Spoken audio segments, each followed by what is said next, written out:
Page నుంచి మరొక పేజ్కి వెళ్ళడానికి గో టు అనేది పర్టికులర్గా యూజ్ చేస్తాం. ఈవెన్ వర్డ్లో కూడా పవర్ పాయింట్లో కూడా మనం ఎక్కువగా మైక్రోసాఫ్ట్ ప్రోగ్రామ్స్లో మనం ఎక్కువగా యూజ్ చేస్తూ ఉంటాం. మరి అదేవిధంగా ఎక్సెల్లో గో టు ఆప్షన్ ఓపెన్ చేయడానికి మనం కంట్రోల్ జీ ప్రెస్ చేయాల్సి ఉంటుంది. సో చూడండి, నేను కంట్రోల్ జీ ప్రెస్ చేస్తున్నాను. వెంటనే మనకి ఈ విధంగా గో టు డైలాగ్ బాక్స్ వస్తుంది. ఈ గో టు పర్పస్ ఏంటనేది మనం తర్వాత తెలుసుకోవచ్చు. బట్ ఈ గో టు ఆప్షన్ అనేది మనకి వెంటనే డిస్ప్లే కావాలనుకుంటే కంట్రోల్ జీ ప్రెస్ చేయాలి. ఓకే, సో నెక్స్ట్ వచ్చేసి కంట్రోల్ పి. మ్యాక్సిమం అందరికీ తెలిసే ఉంటుంది కంట్రోల్ పి దేనికోసమో. కంట్రోల్ పి అనేది పర్టికులర్గా ప్రింట్ ఇవ్వడానికి ఉపయోగపడుతుంది ఎక్సెల్ ప్రోగ్రామ్లో. Not only Excel program, remaining all programs in Windows platform control P for print. So control P press చేస్తే మనకి వెంటనే ప్రింట్ ప్రివ్యూ వచ్చింది. వెంటనే ఇక్కడ ప్రింట్ బటన్ కనుక ప్రెస్ చేస్తే మనకి ప్రింట్ అయిపోతుంది. సో అది ప్రింటింగ్ ఎలా ఇవ్వాలో పర్టికులర్గా అన్నిటినీ నేను ఆప్షన్స్ని డివైడ్ చేస్తూ ఒక వీడియో చేశాను. దాన్ని ఇంకా కూడా చూడండి, ఈ వీడియో కింద డిస్క్రిప్షన్లో కానీ ఐ బటన్లో ఇస్తాను లింక్. షార్ట్ కట్ కీ వచ్చేసి ఎండ్. చూడండి, ఎండ్ మోడ్ అనేది చాలా మందికి తెలిసి ఉండకపోవచ్చు, కానీ ఇవన్నీ చిన్న చిన్నవి అండి. కానీ మనం ఉపయోగించాం, ఎందుకంటే ఆ షార్ట్ కట్ కీస్ అనేది గుర్తుపెట్టుకోవడానికి ట్రై చేయం, కానీ చాలా బాగా ఉపయోగపడతాయి. ఒకసారి చూడండి. ఫర్ ఎగ్జాంపుల్ ఇక్కడ నేను ఎండ్ మోడ్ యూజ్ చేస్తున్నాను ఫ్రెండ్స్. ఎండ్ మోడ్ యూజ్ చేసే ముందు ఇక్కడ ఏం జరుగుతుందో చూడండి. నేను ఫస్ట్ సెల్లో సెల్ యాక్టివేషన్ ఉంచాను. రైట్ యారో కనుక ప్రెస్ చేశాను అనుకోండి, సెల్ యాక్టివేషన్ రైట్ సైడ్కి మూవ్ అవుతుంది. At the same time shift పట్టుకుని రైట్ యారో కనుక ప్రెస్ చేశాను అనుకోండి, ఓన్లీ నెక్స్ట్ సెల్ మాత్రమే సెలెక్ట్ అవుతుంది. అట్లా కాకుండా ఇప్పుడు నేను కనుక ఇక్కడ క్లిక్ చేసి షిఫ్ట్ పట్టుకుని డైరెక్ట్గా రైట్ యారో ప్రెస్ చేశాను అనుకోండి, ఇక్కడ నుండి ఈ డేటా ఎక్కడి వరైతే ఎండ్ అయ్యి ఉందో ఆ అడ్డు వరుస అంతా కూడా సెలెక్ట్ అవ్వాలంటే మనం ఎండ్ మోడ్ యాక్టివేట్ చేయాలి. సో ఎండ్ మోడ్ యాక్టివేట్ చేయడానికి కీబోర్డ్లో ఎండ్ బటన్ని ప్రెస్ చేయండి. నేనైతే ఇప్పుడు ప్రెస్ చేస్తున్నాను, ఎండ్ ప్రెస్ చేశాను. మీరు ఇక్కడ డౌన్లో చూడవచ్చు ఎండ్ మోడ్ యాక్టివేటెడ్ అన్నట్టు ఇక్కడ మనం గమనించవచ్చు. ఇప్పుడు షిఫ్ట్ బటన్ పట్టుకొని కీబోర్డ్లో రైట్ యారో కనుక ప్రెస్ చేశారో వెంటనే మీకు ఆ రోలో డేటా అడ్డు వరుస ఎక్కడైతే ఉందో అక్కడ వరకు సెలెక్షన్ అనేది రావడం మీరు గమనించవచ్చు. అలాగే ఇప్పుడు చూడండి ఫ్రెండ్స్, ఇప్పుడు నేను ఇక్కడ షిఫ్ట్ పట్టుకుని డౌన్ యారో కనుక ప్రెస్ చేశాను అనుకోండి, మామూలుగా మనకి ఏమవుతుందంటే పర్టికులర్గా కాలం అంతా సెలెక్ట్ అవుతుంది. అట్లా కాకుండా షిఫ్ట్ పట్టుకొని చివరి వరకు డేటా సెలెక్ట్ చేయాలనుకుంటున్నాను, అలాంటప్పుడు ఎండ్ మోడ్ యాక్టివేట్ చేయాలి. చూడండి, నేను ఎండ్ మోడ్ యాక్టివేట్ చేశాను. తర్వాత షిఫ్ట్ పట్టుకుని రైట్ యారో ప్రెస్ చేశాను. ఆ మొత్తం డేటాలో మొదటి అడ్డు వరుస డేటా అంతా సెలెక్ట్ అయ్యింది. మళ్ళీ ఎండ్ మోడ్ యాక్టివేట్ చేస్తున్నాను. షిఫ్ట్ పట్టుకుని డౌన్ యారో ప్రెస్ చేశాను. మీరు ఇక్కడ గమనించవచ్చు, ఈ షీట్లో పర్టికులర్గా మనం ఎన్ని ఐటమ్స్ అయితే డేటా ఎంటర్ చేసామో అన్ని ఐటమ్స్ ఒకేసారి ఇక్కడ సెలెక్ట్ అవ్వడం గమనించవచ్చు. It's a very easy trick, చాలామంది ఉపయోగించము. ఎందుకంటే మనం మౌస్ పట్టుకుని డ్రాగ్ చేయడం మనకు అలవాటు కాబట్టి ఈ షార్ట్ కట్ కీస్ ఉపయోగించాం అనమాట. అర్థమైంది కదా ఎండ్ మోడ్ ఎలా ఉపయోగించాలో. మనం keyboard short cut keys use అనేది ఎట్లా అనేది ఇప్పుడు నేను ఈ వీడియోలో పూర్తిగా తెలియజేయబోతున్నాను. మరి ఫస్ట్ షార్ట్ కట్ కీ వచ్చేసి కాపీ. సో కాపీ దేనికోసం అంటే మనం ఏదైనా డేటాని డూప్లికేట్ తయారు చేయాలనుకుంటే, ఓకే, మరొక డేటా మెయింటైన్ చేయాలనుకుంటే మనం ముందుగా కాపీ చేయాల్సి ఉంటుంది. ఫర్ ఎగ్జాంపుల్ నేను ఇలా డేటా సెలెక్ట్ చేశాను. ఓకే, మరి నేను మౌస్తో అయితే సెలెక్ట్ చేశాను. అది కీబోర్డ్ ద్వారా సెలెక్ట్ చేయడానికి షిఫ్ట్ పట్టుకుని డౌన్ కానీ రైట్ కానీ లెఫ్ట్ యారోస్ ప్రెస్ చేయాల్సి ఉంటుంది. సో ఇప్పుడు నేనైతే షిఫ్ట్ పట్టుకుని డౌన్ యారో ప్రెస్ చేశాను. ఇప్పుడు నేను కాపీ చేయడానికి కంట్రోల్ సి ప్రెస్ చేయాలి. సో కంట్రోల్ సి కనుక ఎప్పుడైతే ప్రెస్ చేస్తున్నానో మీరు ఇక్కడ డాటెడ్ లైన్స్ రావడం, హైలైట్ అవ్వడం గమనించవచ్చు. నెక్స్ట్ వచ్చేసి కట్. ఇది దేనికోసం అంటే కంట్రోల్ ఎక్స్ షార్ట్ కట్ కి. ఓకే, కంట్రోల్ ఎక్స్ దేనికోసం అంటే కట్ చేయడానికి అనమాట. ఇప్పుడు for example data range select చేయండి, కంట్రోల్ ఎక్స్ కనుక ప్రెస్ చేస్తే దాని మీద కట్ అప్లై అవుతుంది. కాపీ యూజ్ ఏంటి, కట్ యూజ్ ఏంటి అనేది కాసేపట్లో మాట్లాడుకుందాం. మీ అందరికీ తెలిసి ఉంటుంది, బట్ మళ్ళీ చెప్తాను. ఇది కట్ షార్ట్ కట్ కి. ఇప్పుడు కంట్రోల్ వి షార్ట్ కట్ కి యూజ్ ఏంటి అనేది ఇప్పుడు మనం చూద్దాం. పేస్ట్ చేయడానికి అనమాట. పేస్ట్ దేనికి అంటే మనం కాపీ చేసిన లేదా కట్ చేసిన డేటా ఎక్కడైతే వేరే చోట మనకి డిస్ప్లే కావాలో అప్పుడు మనం పేస్ట్ అప్లై చేయాలి. ఫర్ ఎగ్జాంపుల్ నేను ఇప్పుడు ఇదే డేటా ఇక్కడ మెయింటైన్ చేయాలనుకుంటున్నాను కాబట్టి నేను ఈ డేటా రేంజ్ అంతా సెలెక్ట్ చేస్తున్నాను. కంట్రోల్ సి కాపీ అండ్ ఇక్కడ క్లిక్ చేసి కంట్రోల్ వి అంటే పేస్ట్ కనుక ప్రెస్ చేస్తే సేమ్ డూప్లికేట్ అయ్యింది. అట్లా కాకుండా సో ఇక్కడ తీసేసి ఇక్కడ జరపాలనుకోండి, ఈ డేటా రేంజ్ అంతా సెలెక్ట్ చేయండి, కంట్రోల్ ఎక్స్ కట్, ఇక్కడ క్లిక్ చేసి కంట్రోల్ వి పేస్ట్ కనుక ప్రెస్ చేస్తే మనకి డేటా అనేది ఇక్కడ కట్ అయిపోయి ఇక్కడికి పేస్ట్ అయిపోతుంది అనమాట. ఓకే, నెక్స్ట్ కంట్రోల్ పట్టుకొని సింగిల్ కొటేషన్ కానీ డబుల్ కొటేషన్ కానీ ప్రెస్ చేస్తే ఏమవుతుందో చూడండి. Control single quotation and double quotation ఎప్పుడు యూజ్ చేస్తాము అంటే మనం ఫార్ములాని కాపీ చేయడానికి అనమాట. పైన సెల్లో ఏ ఫార్ములా అయితే ఉపయోగించామో ఆ ఫార్ములా ఇక్కడ డిస్ప్లే కావాలి అంటే కంట్రోల్ బటన్ పట్టుకొని సింగిల్ కొటేషన్ లేదా డబుల్ కొటేషన్ రెండు కూడా ఒకే కీలో ఉంటుంది కీబోర్డ్లో. మీరు చూడండి, నేను అది ప్రెస్ చేస్తున్నాను. వెంటనే మీకు ఇక్కడ ఆ ఫార్ములా డిస్ప్లే అవుతుంది. ఏమని? Equal to D53 into C53. అంటే పై సెల్లో ఫార్ములా ఏదైతే ఉందో అది ఇక్కడికి వచ్చేస్తుంది అనమాట. ఓకే, అంటే ఇప్పుడు మనం ఇక్కడ 2 సెల్స్ ఫార్ములా ఉంది కాబట్టి పెద్దగా ఆశ్చర్యపోవాల్సిన అవసరం లేదు. కానీ కొన్ని పెద్ద పెద్ద ఫార్ములాస్ ఉంటాయి, అవన్నీ మనం ఇక్కడ కూడా మళ్ళీ టైప్ చేయాలనుకుంటే టైం వేస్ట్ పడుతుంది. కాబట్టి దాన్ని మనం ఏం చేయాల్సి ఉంటామంటే ఆ పై సెల్లో ఉండే డేటా కాకుండా ఆ పై సెల్లో మనం ఏదైతే ఫార్ములా ఉపయోగించామో దాన్ని కిందకు తీసుకురావడానికి మనం ఈ కంట్రోల్ బటన్ పట్టుకొని సింగిల్ కొటేషన్ లేదా డబుల్ కొటేషన్ బటన్ని ప్రెస్ చేయాల్సి ఉంటుంది. సో ఎప్పుడైతే నేను అలా ప్రెస్ చేశానో ఈ పై సెల్లో ఫార్ములా ఏదైతే ఉందో అది కిందకు వచ్చేసింది. కాకపోతే అది రాంగ్. చూడండి, ఇప్పుడు నేను ఎంటర్ ప్రెస్ చేశాను, 552 వచ్చింది. ఎందుకంటే ఇక్కడ 12 into 128 ఈక్వల్ టు 552 కాదు, ఈ రెండింటి తొలక మల్టిప్లికేషన్ వాల్యూ కింద వచ్చేసింది అనమాట. అప్పుడు నేనేం చేయాలి? ఫార్ములాని ఎడిట్ చేయాలి. దానికోసం మీరు ఏం చేస్తారంటే ఆ సెల్ యాక్టివేషన్ నుంచి F2 నొక్కండి. వెంటనే మీకు ఏమవుతుందంటే ఆ ఫార్ములా డిస్ప్లే అవుతుంది. ఇప్పుడు మనం D53 ఇంటూ C53 ఇది ఇక్కడ పైన ఉన్న శాలరీ వాల్యూస్ అనమాట. అలా కాకుండా కింద ఉండే 2 శాలరీ వాల్యూస్ తీసుకోవాలి. కాబట్టి కింద ఉన్నది ఇది D54, ఇది C54 అనమాట. కాబట్టి ఇక్కడ నేను ఏం చేస్తానంటే 53ని 54కి మార్చేస్తున్నాను. చూడండి, ఓకే, కీబోర్డ్ ద్వారానే చేసేయచ్చు. ఎంటర్ ప్రెస్ చేయండి, వెంటనే మీకు ఎగ్జాక్ట్ వాల్యూ వస్తుంది. అర్థమైందా? నెక్స్ట్ Ctrl-Alt-V షార్ట్ కట్కి యూజ్ ఏంటో చూడండి. ఫర్ ఎగ్జాంపుల్ మనం ఏదైనా డేటాని కాపీ చేస్తున్నప్పుడు ఆ కాపీ చేసిన డేటా తర్వాత మనకి పేస్ట్ చేస్తూ ఉంటాం. ఇప్పుడు చూడండి, నేను మళ్ళీ కాపీ చేస్తున్నాను. ఇది Ctrl-C కాపీ. పేస్ట్ కనుక ప్రెస్ చేయాలంటే Ctrl-V డైరెక్ట్గా పేస్ట్ వచ్చేస్తుంది. అట్లా కాకుండా పేస్ట్ ఆప్షన్స్ ఇంకా చాలా ఉన్నాయి. మరి అవన్నీ రావాలి అంటే ఇక్కడ ఏం చేస్తారు తెలుసా? Ctrl-Alt-V కనుక ప్రెస్ చేశారనుకుంటే మీకు పేస్ట్ స్పెషల్ డైలాగ్ బాక్స్ వస్తుంది.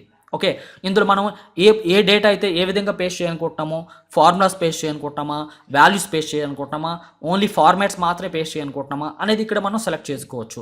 ఇప్పుడు నేను కేవలం షార్ట్ కట్ కీస్ దేనికి ఉపయోగపడుతుందో నేను చూపిస్తున్నాను. డేటా ఎంట్రీ షార్ట్ కట్ కీస్లో మొదటి షార్ట్ కట్ కీ వచ్చేసి ఎంటర్ బటన్. చూడండి, కీబోర్డ్లో ఎంటర్ బటన్ డేటా ఎంట్రీ చేసేటప్పుడు ఎలా ఉపయోగపడుతుందంటే, ఫర్ ఎగ్జాంపుల్ నేను ఈ సెల్ యాక్టివేట్ చేశాను. ఓకే, ఇక్కడ నేను న్యూట్రిచార్జ్ అని టైప్ చేశాను. డేటా టైప్ చేయడం ఎంటర్ చేయడం అయిపోయింది. నేను ఇప్పుడు ఎంటర్ బటన్ కనుక ప్రెస్ చేస్తే ఆ సెల్ అక్కడ యాక్టివ్ అవుతుంది అండ్ డేటా తీసుకొని నెక్స్ట్ సెల్ అనేది యాక్టివేషన్ అనేది జరుగుతుంది అనమాట. ఓకేనా, మళ్ళీ నేను ఎంటర్ ప్రెస్ చేశాను అనుకోండి, మళ్ళీ కిందకి సెల్ యాక్టివేషన్ అనేది జరుగుతుంది.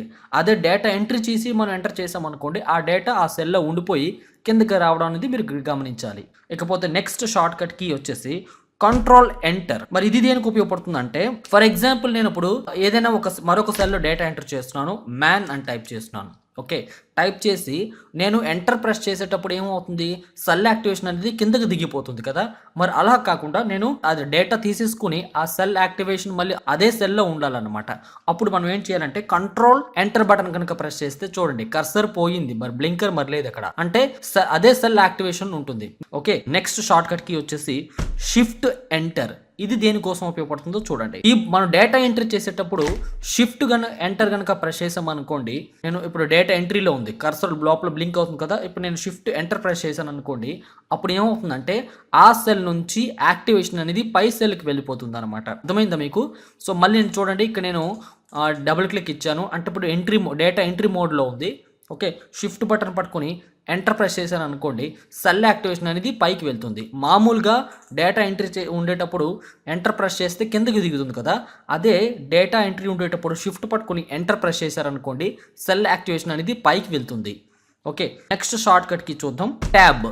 ఇది దేనికి ఉపయోగపడుతుంది అంటే, ముఖ్యంగా ఎక్సెల్లో డేటా ఎంట్రీలో ట్యాబ్ ప్రెస్ చేస్తే ఏమవుతుందంటే, చూడండి, న్యూట్రిచార్జ్ అని టైప్ చేసి నేను ట్యాబ్ ప్రెస్ చేశాను అనుకోండి, ఆ సెల్లో డేటా తీసేసుకుని నెక్స్ట్ సెల్కి అనేది యాక్టివేషన్ అనేది వెళ్ళిపోతుంది అనమాట. ఓకేనా, మళ్ళీ ట్యాబ్ ప్రెస్ చేసాం అనుకోండి, డేటా ఎంట్రీ చేసి ట్యాబ్ ప్రెస్ చేస్తే ఆ సెల్లో డేటా తీసేసుకుని నెక్స్ట్ సెల్కి అనేది రావడం గమనించు. ఇలా నెక్స్ట్ సెల్కి వెళ్ళడానికి ట్యాబ్ అనేది ఉపయోగపడుతుంది. అండ్ షిఫ్ట్ ట్యాబ్ దేనికి యూజ్ అవుతుంది చూడండి. ట్యాబ్ బటన్ ప్రెస్ చేస్తే రైట్ సైడ్కి వెళ్తుంది కదా, షిఫ్ట్ ట్యాబ్ బటన్ కనుక ప్రెస్ చేస్తే ప్రీవియస్ సెల్కి వెళ్తుంది. చూడండి, మళ్ళీ షిఫ్ట్ ట్యాబ్ ప్రెస్ చేస్తే ప్రీవియస్ సెల్కి వెళ్తుంది. Next Ctrl-Enter. చూడండి, Ctrl-Enter ఇంతకుముందు నేను ఒకటి చెప్పాను, ఇదే వీడియోలో మీకు Ctrl-Enter గురించి చెప్పాను. Ctrl-Enter అనేది రెండు రకాలుగా ఉపయోగపడుతుంది. డేటా ఎంట్రీ చేసేటప్పుడు అనుకోండి, అదే సెల్లో కర్సర్ ఉండిపోవాలి అంటే మనకి Ctrl-Enter ప్రెస్ చేయాలి. అట్ ది సేమ్ టైం ఇప్పుడు నేను ఈ ఉమెన్ ఉన్న కాలమ్ సెల్ యాక్టివేషన్ ఉంచాను. ఇప్పుడు నేను షిఫ్ట్ బటన్ పట్టుకొని కిందకి సెలెక్ట్ చేస్తున్నాను, అంటే 4 సెల్స్ సెలెక్ట్ చేశాను, మిగతా 3 సెల్స్. ఇప్పుడు నేను కీబోర్డ్లో F2 ప్రెస్ చేశాను అనుకోండి, పైన ఉండే సెల్లో బ్లింకర్ అనేది వస్తుంది. అంటే ఇప్పుడు మనం ఎడిట్ మోడ్లో ఉంది సెల్ యాక్టివేషన్. ఓకేనా. ఇప్పుడు నేను కీబోర్డ్లో కంట్రోల్ ఎంటర్ ప్రెస్ చేశాను అనుకోండి, మొత్తం ఎన్ని సెల్స్ అయితే కింద వరకు నేను సెలెక్ట్ చేసి ఉన్నానో ఆ సెల్స్లో పైన ఉన్న సెల్లో డేటా అనేది ఫిల్ అయిపోతుంది అనమాట. నెక్స్ట్ షార్ట్ కట్ కీ వచ్చేసి ఆల్ట్ డౌన్ యారో ప్రెస్ చేస్తే ఏమవుతుందో చూడండి. ఫర్ ఎగ్జాంపుల్ ఇప్పుడు మనకి ఇక్కడ కొంత డేటా ఉంది కదా, మొత్తం మనకి 52 ఐటమ్స్ ఉన్నాయి. ఇక్కడ నేను మరొక ఎంట్రీ చేయాలనుకుంటున్నాను. సో అలాంటి టైంలో ఆల్ట్ బటన్ పట్టుకొని డౌన్ యారో ప్రెస్ చేస్తే మీకు ఏమొచ్చిందో మీరు ఇక్కడ గమనించవచ్చు. అంటే ఇక్కడ పైన ఎన్ని లిస్ట్ అయితే ఉందో, అంటే ఎన్ని ఐటమ్స్ అయితే మనం డేటా ఎంట్రీ చేస్తున్నామో అవన్నీ కూడా కింద డ్రాప్ డౌన్ లిస్ట్ మాదిరిగా రావటం కోసం ఆల్ట్ బటన్ పట్టుకొని డౌన్ యారో ప్రెస్ చేయాలి. అప్పుడు ఈ పైన ఈ సెల్కి పైన ఏదైతే డేటా అన్ని లిస్ట్ టైప్ చేస్తున్నామో అవన్నీ ఇందులో డిస్ప్లే అవుతాయి. ఇప్పుడు మనం స్క్రోల్ డౌన్ చేసి చూడండి, స్క్రోల్ డౌన్ చేసి మనకు కావాల్సిన సెల్ డేటాని ఇందులో సెలెక్ట్ చేస్తే వెంటనే పడిపోతుంది. మరి టైప్ చేయాల్సిన అవసరం అయితే లేదు. ఇది ఇంకా కూడా సూపర్ ఫీచర్ అని చెప్పాలి ఇక్కడ. ఓకే, నెక్స్ట్ కంట్రోల్ డి ఎలా ఉపయోగపడుతుందో చూడండి ఫ్రెండ్స్. ఇది ఇంకా కూడా మీకు చాలా బాగా ఉపయోగపడుతుంది. ఇప్పుడు నేను సెల్ యాక్టివేషన్ ఉంది. ఇప్పుడు నాకు పైన సెల్లో ఏదైతే డేటా ఉందో అదే డేటా నాకు కింద ఫిల్ అవ్వాలి. అలాంటప్పుడు కంట్రోల్ డి ప్రెస్ చేస్తే మీకు ఉపయోగపడుతుంది. అలాగే ఇలా మనం పైన ఉన్న డేటాని రావడం కోసం కంట్రోల్ డి ప్రెస్ చేస్తే మనకి పైన ఉన్న డేటా వస్తుంది. అట్ ది సేమ్ టైం అదే డేటా ఒక 10 సెల్స్ వరకు ఫిల్ చేయాలంటే ఇలా సెలెక్ట్ చేసి కంట్రోల్ డి ప్రెస్ చేస్తే కనుక మొత్తం డేటా అనేది ఫిల్ అయిపోతుంది అనమాట. నెక్స్ట్ వచ్చేసి కంట్రోల్ ఆర్ దేనికి ఉపయోగపడుతుంది చూడండి. ఫర్ ఎగ్జాంపుల్ ఇప్పుడు మనం లెఫ్ట్ సైడ్లో ఏదైనా సెల్లో డేటాని రైట్ సైడ్ ఫిల్ చేయాలంటే ఇప్పుడు మనం కంట్రోల్ ఆర్ ప్రెస్ చేయాలి. ఈ సెల్కి లెఫ్ట్ సైడ్ ఏముంది 552 ఉంది. అది రైట్ సైడ్లో ఫిల్ అవ్వాలంటే కంట్రోల్ ఆర్ ప్రెస్ చేస్తే మనకి రైట్ సైడ్ ఫిల్ అవుతుంది. కంట్రోల్ సెమీకోలన్ దేనికి యూజ్ అవుతుంది అంటే మనం present date system date insert చేయడానికి మనకి కంట్రోల్ సెమీకోలన్ ప్రెస్ చేశాను. ప్రెస్ చేస్తే మనకి వెంటనే డేట్ అనేది వచ్చేస్తుంది. కంట్రోల్ షిఫ్ట్ సెమీకోలన్ ప్రెస్ చేస్తున్నాను నేను. ఇప్పుడు మనకి టైం వచ్చింది. ఎస్కేప్. సో మామూలుగా నేను డేటా ఎంటర్ చేసేటప్పుడు నేను ఎస్కేప్ బటన్ ప్రెస్ చేశాను అనుకోండి, ఆ సెల్ నుంచి డేటా ఏదైతే ఎంటర్ చేస్తున్నామో అక్కడ నుంచి మనం బయటకు ఎగ్జిట్ అయిపోతాం అనమాట. ఇప్పుడు మనం చెప్పుకోబోతున్న షార్ట్ కట్ కీస్ అన్ని కూడా సెలక్షన్ షార్ట్ కట్ కీస్, గుర్తుపెట్టుకోండి. అందులో మొదటిది కంట్రోల్ ఏ. దేనికోసం అంటే ఇది మీకు అందరికీ తెలిసి ఉంటుంది. కంట్రోల్ ఏ ఎప్పుడైతే కీబోర్డ్లో ప్రెస్ చేస్తామో మొత్తం షీట్ అంతా కూడా సెలెక్షన్ అవుతుంది. ఓకేనా. అలాగే మనం ఈ పర్టికులర్ రేంజ్లో ఉన్న డేటా కనుక మనం కర్సర్ పెట్టి కంట్రోల్ ఏ చేస్తే ఆ రేంజ్లో డేటా సెలెక్ట్ అవుతుంది. నెక్స్ట్ షిఫ్ట్ స్పేస్ దేనికోసం చూడండి. ఒక రో అంతా ఒకేసారి సెలెక్ట్ చేయడానికి మీరు కీబోర్డ్లో ఇక్కడ మౌస్తో ఈ రో నెంబర్ పైన క్లిక్ చేయాల్సి ఉంటుంది. అలా కాకుండా కీబోర్డ్ ద్వారా సెలెక్ట్ చేయడానికి షిఫ్ట్ స్పేస్ కనుక ప్రెస్ చేశారనుకో మొత్తం ఆ రో అంతా సెలెక్ట్ అవుతుంది. సెలెక్షన్ కీస్లో నెక్స్ట్ది ఏంటంటే కంట్రోల్ స్పేస్. ఇది దేనికోసం అంటే కాలం మొత్తాన్ని సెలెక్ట్ చేయడానికి. ఇప్పుడు for example G column select చేయాలంటే జీ పైన క్లిక్ చేస్తే ఈ జీ కాలం సెలెక్ట్ అవుతుంది. అదే కీబోర్డ్ ద్వారా సెలెక్ట్ చేయాలంటే కంట్రోల్ బటన్ పట్టుకుని షిఫ్ట్ కనుక ప్రెస్ చేస్తే మీకు వెంటనే ఆ కాలం అంతా సెలెక్ట్ అవుతుంది. మీకు అర్థమైంది కదా. షిఫ్ట్ పట్టుకొని స్పేస్ నొక్కితే కాలం రో సెలెక్ట్ అవుతుంది. కంట్రోల్ బటన్ పట్టుకొని స్పేస్ ప్రెస్ చేస్తే మీకు ఆ పర్టికులర్ కాలం అంతా సెలెక్ట్ అవుతుంది. Next control left bracket use ఏంటో చూద్దాం. ఓకే, చూడండి. కంట్రోల్ లెఫ్ట్ బ్రాకెట్ యూజ్ చేసే ముందుగా తెలుసుకోవాల్సింది ఏంటంటే ఫర్ ఎగ్జాంపుల్ ఇప్పుడు మనం చూడండి ఇక్కడ టోటల్ ఎలా వచ్చింది. పైన ఉన్న ఈ వాల్యూస్ అన్నిటిని కలిపితే కదా ఇక్కడ టోటల్ వచ్చింది. మరి ఈ టోటల్ వచ్చేదాన్ని మనం ఏం చెప్తామంటే ఇక్కడ రెండుగా డివైడ్ చేస్తాం. ప్రెసిడెంట్స్ అండ్ డిపెండెంట్స్ అని చెప్పేసి మనం డివైడ్ చేస్తాము. ఇందులో ప్రెసిడెంట్స్ అంటే ఏవి, డిపెండెంట్స్ అంటే ఏవో ఇప్పుడు మనం ఈ షార్ట్ కట్ కీ అప్లై చేస్తే తెలిసిపోతుంది. అందులో మొదటిది ఏం చెప్పాను, కంట్రోల్ లెఫ్ట్ బ్రాకెట్. ఇది దేనికోసం అంటే ఇప్పుడు చూడండి ప్రెసిడెంట్స్ తెలుసుకోవడానికి కంట్రోల్ లెఫ్ట్ బ్రాకెట్ ప్రెస్ చేస్తున్నాను. ప్రెస్ చేస్తే ఈ సెల్లో టోటల్ వాల్యూ తాలూకా ప్రెసిడెంట్స్ అంటే ఏ వాల్యూస్ ద్వారా ఇక్కడ టోటల్ వచ్చిందో తెలుసుకోవాలనుకుంటే ఆ వాల్యూస్ని సెలెక్ట్ చేయడానికి మనం ఈ టోటల్ వాల్యూని ఇక్కడ కర్సర్ ప్లేస్ చేసి తర్వాత కంట్రోల్ లెఫ్ట్ బ్రాకెట్ కనుక ప్రెస్ చేస్తే మీకు చూడండి మొత్తం ప్రెసిడెంట్స్ అన్నీ కూడా సెలెక్ట్ అయ్యాయి. అదే నేను ఇక్కడ క్లిక్ చేస్తున్నాను, ఈ వాల్యూస్లో ఏదో ఒక వాల్యూ క్లిక్ చేస్తున్నాను. కంట్రోల్ బటన్ పట్టుకుని రైట్ బ్రాకెట్ కనుక ప్రెస్ చేస్తే డిపెండెంట్స్ వస్తాయి అన్నమాట. ఓకేనా. మరి ఇప్పుడు ఈ వాల్యూస్ ఏ టోటల్లో ఏ రిజల్ట్లో యూజ్ చేయబడ్డాయి ఈ వాల్యూస్ అని మనం తెలుసుకోవడానికి వెంటనే ఇక్కడ సెల్ యాక్టివేషన్ మీరు రావడం గమనించవచ్చు. చూడండి మళ్ళీ చెప్తున్నాను, కంట్రోల్ లెఫ్ట్ బ్రాకెట్ దేనికి యూజ్ చేస్తాము అంటే ప్రెసిడెంట్ సెలెక్ట్ చేయడానికి అనమాట. సో ఇప్పుడు చూడండి నేను కంట్రోల్ బటన్ పట్టుకుని లెఫ్ట్ బ్రాకెట్ యూజ్ చేస్తాను. ఇప్పుడు మనకి ప్రెసిడెంట్స్ అని వచ్చాయి. అంటే ఈ టోటల్ ఎలా అయితే వచ్చిందో ఏ వాల్యూస్ ద్వారా వచ్చేదో ఆ వాల్యూస్ అన్నీ కూడా ఇక్కడ మనం ఆ రేంజ్ అంతా ఇక్కడ డిస్ప్లే అయింది. అలాగే ఇప్పుడు ఈ వాల్యూ ఉందనుకోండి, ఈ వాల్యూ దేని మీద డిపెండ్ అయి ఉంటుంది మనం తెలుసుకోవడానికి కంట్రోల్ బటన్ పట్టుకొని రైట్ ఇయర్ కనుక ప్రెస్ చేస్తే వెంటనే ఇక్కడ నుంచి సెల్ యాక్టివేషన్ మీరు ఇక్కడ రావడం మీరు గమనించవచ్చు. ఓకేనా, అంటే ఈ వాల్యూస్ అనేవి ఇందులో యూజ్ చేయబడ్డాయి అని తెలుసుకోవచ్చు అనమాట. కంట్రోల్ జీ దేనికోసం చూడండి. ఇప్పుడు మనం గో టు ఆప్షన్ రావాలనుకుంటే కీబోర్డ్లో కంట్రోల్ జీ ప్రెస్ చేస్తే గో టు ఓపెన్ అవుతుంది. పర్టికులర్గా ఒక పేజ్లోకి కానీ లేకపోతే ఒక సెల్ అడ్రస్లోకి కానీ మనం వెళ్ళొచ్చు. ఈ గో టు గురించి మనం ఎక్సెల్ క్లాసెస్లో చెప్పున్నాము. సో అక్కడికి వెళ్ళి ఒకసారి చూడండి. అండ్ అలైన్మెంట్ షార్ట్ కట్ కీస్లో మొదటిది వచ్చేసి ఆల్ట్ బటన్ పట్టుకొని హెచ్ బటన్ ప్రెస్ చేసి హే ప్రెస్ చేసి సి ప్రెస్ చేయాలి. అంటే ఏంటి, 4 బటన్స్ ప్రెస్ చేయాలి. ఓకేనా, సెంటర్కి మారాలి. So Alt H A C press చేస్తే సెంటర్కి మారడం మీరు గమనించవచ్చు. మనం 2 సెల్స్ని సెలెక్ట్ చేశాను. ఇప్పుడు ఆల్ట్ బటన్ పట్టుకొని హెచ్ ప్రెస్ చేసి ఏఎల్ అని ప్రెస్ చేస్తే లెఫ్ట్ అలైన్మెంట్ మారిపోద్ది. మొత్తం సెల్స్ అన్ని లెఫ్ట్ సైడ్కి జరుగుతాయి. ఆల్ట్ బటన్ పట్టుకొని హెచ్ నొక్కండి. తర్వాత ఏఆర్ ప్రెస్ చేస్తే కనుక రైట్ అలైన్మెంట్లో మీరు రావడం ఇక్కడ గమనించవచ్చు. ఆల్ట్ బటన్ పట్టుకొని హెచ్ఏఎం ప్రెస్ చేస్తే మీకు మధ్యలో వచ్చింది, అంటే వెర్టికల్గా మధ్యలో వచ్చింది. అడ్డంగా కూడా మధ్యలో రావాలి అంటే మళ్ళీ ఆల్ట్ బటన్ పట్టుకొని హెచ్ బటన్ పట్టుకొని ఏసి ప్రెస్ చేస్తే సెంటర్ వస్తుంది. ఓకేనా, అంటే హారిజంటల్గా సెంటర్లో ఉండాలి, వెర్టికల్గా మిడిల్లో ఉండాలి. మొదటి షార్ట్ కట్ కీ వచ్చేసి కంట్రోల్ 9.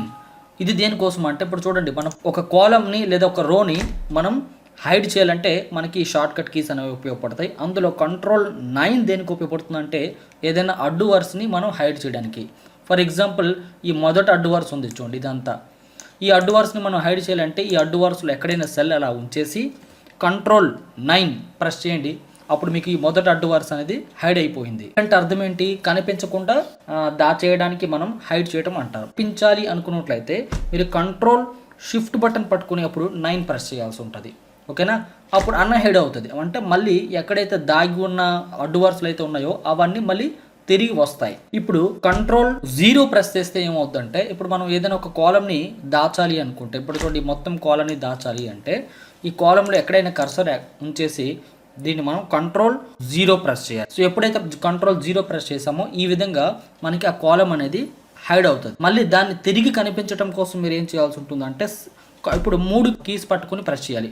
కంట్రోల్ షిఫ్ట్ 0 ప్రెస్ చేయాలి, అప్పుడు మీకు వస్తుంది ఇలాగా. చూడండి మ్యాక్సిమం కొన్ని కంప్యూటర్స్లో కొన్ని వెర్షన్స్లో ఈ కంట్రోల్ షిఫ్ట్ 0 అనేది పని చేయకపోవచ్చు. అలాంటప్పుడు మీరు ఏం చేస్తారంటే ఆల్ట్ బటన్ పట్టుకొని ఓ ప్రెస్ చేస్తారు, తర్వాత యు కనుక ప్రెస్ చేస్తే మనకి అన్హైడ్ అవుతుంది. నెక్స్ట్ షార్ట్ కట్ కి ఏంటంటే కంట్రోల్ 6.